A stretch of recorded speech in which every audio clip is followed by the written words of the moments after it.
Really? When? When was Jill there? I was there 3 times. President Biden at a CNN town hall last night claiming that he's been to the border. When? It is still unclear if he actually has. Is this another lie? Biden blaming the damage done by hurricanes as the reason why he hasn't visited as president yet, despite spending at least part of 70 days while in office in Delaware. Dagan, we've got illicit drugs coming into the country every day. They're killing Americans, 93,000 overdoses in the last year. We've got human trafficking every day and every month, 200,000 people apprehended. That's not even including the gotaways, 400,000 gotaways, I'm told, by the border agents so far this year. We don't know their intentions. They may very well be causing havoc in our big cities.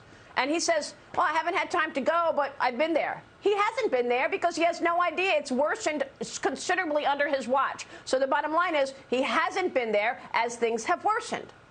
He hasn't been there as president. And based on Peter Doocy's reporting over a period of time, there is no evidence President Biden has ever visited the border.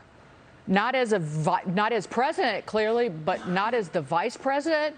Not as a candidate, a senator, or, as Peter would say, a concerned citizen. There's no evidence he's ever been. And this wide open border is by design. It is for liberal political purposes.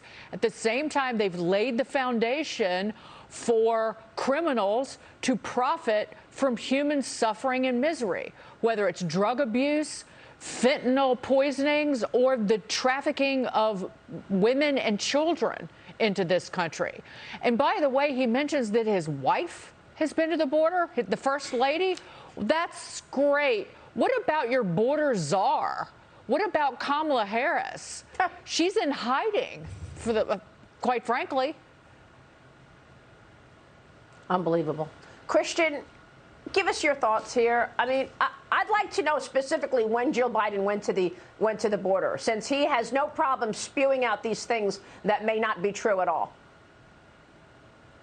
Right, well, that was probably just another casual lie. At least it could have been. And this is in a very friendly format. He's on CNN, the left-wing network, with Anderson Cooper, just sort of babbling through this. This is important to his presidency. Quinnipiac came out with a new poll yesterday that had approval for Biden at 38%. That's a danger zone for any president.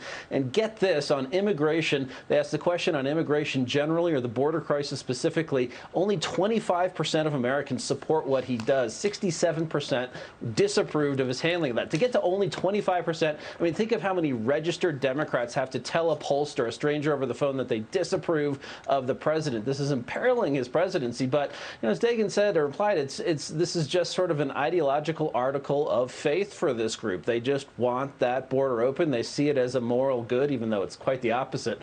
It's stunning. Yeah, it's absolutely stunning. And by the way, Jill Biden, his wife, saying that she was there. I don't remember her being there ever, but regardless, she's not the president. And I think Dagan makes the right point. Where's the border czar? It's pretty stunning that there's no time to secure the border and ensure that the country is safe. That he could say that and get away with it. We'll see if it comes up on any other news stations today.